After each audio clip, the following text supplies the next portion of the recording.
This is a Sports Catastrophe production. Hey there, ho there, it's Jeff Cutastrophe, and welcome you to another Sports Catastrophe Birthday Boy. And the birthday boy for today, October the 29th, is a former baseball pitcher for 6 major league teams. He was known as a decent pitcher, but then once he learned the knuckleball, he became one of only a handful of players to actually decide to throw the knuckler. And it worked. He got to the All-Star game in 2012 and won the Cy Young Award. And was a decent knuckler till his retirement in 2017. He's 49 years old today. His name is R.A. Dickey. The R.A. stands for Robert Allen, if you must know. He was a baseball pitcher who was drafted by the Tigers in the 10th round of the 93 MLB draft, but didn't sign. He wanted to go to college, so he went to Tennessee to play for the Volunteers baseball team. Majoring in English literature at Tennessee, having a 3.35 grade point average. He didn't do that badly with Tennessee and all that. Texas decided to take a risk and take him 18th overall in the 1996 MLB draft. So anyway, he was offered a big signing bonus of over $800,000. However, a team physician saw Dickey's right arm hanging oddly in a picture. They found out that he was missing a UCL in his right elbow joint. And recruited $75,000. Doctor should have said, "I shouldn't have been able to turn the doorknob without feeling pain." So anyway, he didn't really have a lot of decent stuff with Texas once he made his debut in 2001. He was doing quite well in the 2004 season. He was 4-1, but he ended up a disappointing 6-7. So anyway, R. Dickey tried his best stuff. And then when he learned that he could throw a hard knuckleball, he decided to throw a knuckler to try to extend his career and all that.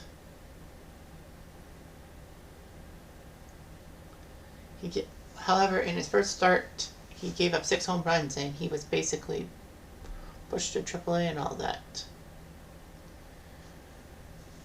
After that, he was released by the organization and then went to Milwaukee to spend time in AAA. He did pretty well for himself, winning 12 games in the minor leagues. He was a minor league free agent and signed a deal with Minnesota. But Seattle got him in the Rule 5 draft, meaning that Seattle needed to retain the rights to Dickey.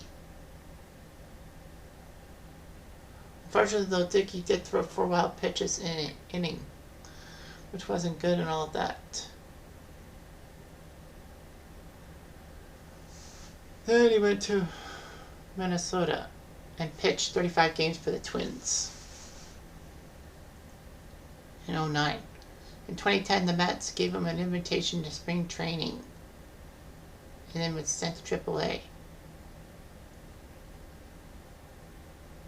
So anyway, the Mets in May 2010 purchased his contract and did decently in his first decision. All that. August 2010, he actually threw a 1-hit shutout of the Phillies, giving up his only hit to his opposite number, Cole Hamels. His ERA was 2.84, which was 7th best in the NL, and he looked pretty good. He posted career highs with 11 wins and 104 strikeouts. The Mets signed him to a 2-year deal. He looked pretty decent and all that. But his win-loss record was not that good. All that.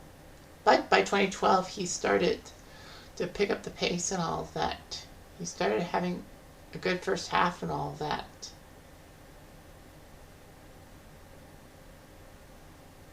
And he looked pretty decent and all of that. He wouldn't give up a run for a while. In 30 innings of play, he only gave up 1 earned run. He did everything. He was the first pitcher to get to 10 wins in 2012. And then Dickey pitched back-to-back one-hitters. Became the first pitcher since Dave Steve to do so. And he looked pretty good and all that. With that streak, he set mark 32 and 2/3 consecutive scoreless innings, a Mets record breaking Jerry Koosman's record. He was named to the All-Star team. He was 5-0 in June with a .93 ERA. And Dickey put up 20 wins in the 2012 season, marking a career high in wins with 20, ERA 2.73, and strikeouts 230. It was a close one, but Dickey won the Cy Young, becoming the first knuckleballer to do it. I thought Phil Negro won a Cy Young. Guess not. He joined, and then with that, Dickey joined Tom Seaver and Dwight Gooden as the only Mets to get that coveted award. But then there was a gigantic trade between the Mets and the Blue Jays, as the Mets sent Dickey, George Tolle, and Mike Nikias to Toronto for Travis d'Arnaud, John Buck, Noah Syndergaard, and a minor leaguer. So he signed a 2-year, $25 million contract. He was named the opening day starter for the Blue Jays. But he didn't do so well. Fortunately, though, the Blue Jays did win in the 15th inning of that game, opening day start. Dickey would have his first season in Toronto end with a 14-13 mark with a 4 ERA. And a lot of people were like, how did he lose so much? But, yeah. Had some issues in 2014 and would get a 14-13 mark with 173 strikeouts. Then started the 2015 season as the number 2 starter for the Blue Jays. And looked pretty good on that. But at the All-Star break, he was 3-10 with 4.87 ERA, and people thought his days were ruined. However, after the All-Star break, he turned everything around and picked up an 8-1 mark, plus going 11-11.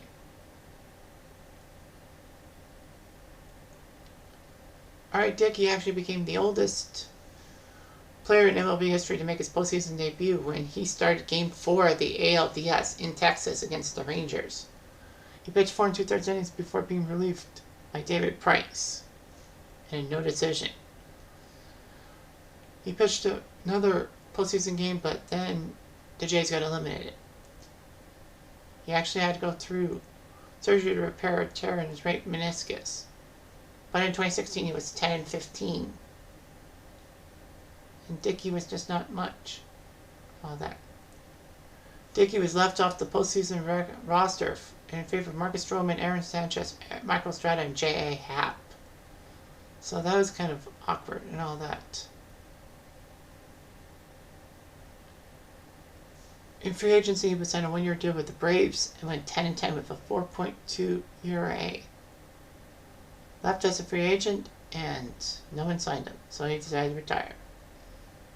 He would do a knuckler for a few years and all that.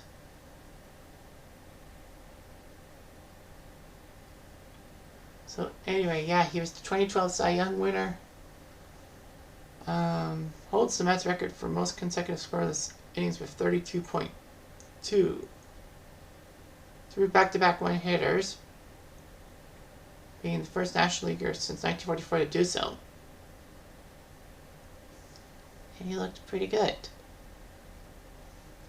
Dickey's married and has 4 children. And he operates a ministry which provides medical supplies and baseball equipment to Latin America. Dickey is an avid reader and all that. Well, he did study English Lit at Tennessee. Dickey's that bad introduction song was like a theme from Game of Thrones.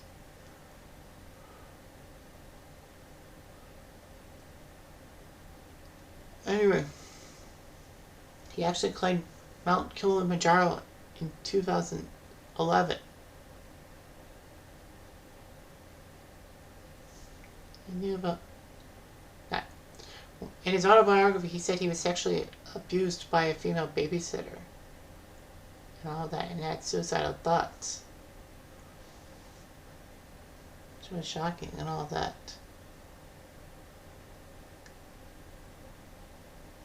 Dickey had an abusive childhood and all that, but bounced back to become the man and the pitcher he is today. So that is fantastic. Anyway, I'm Jeff Diamond.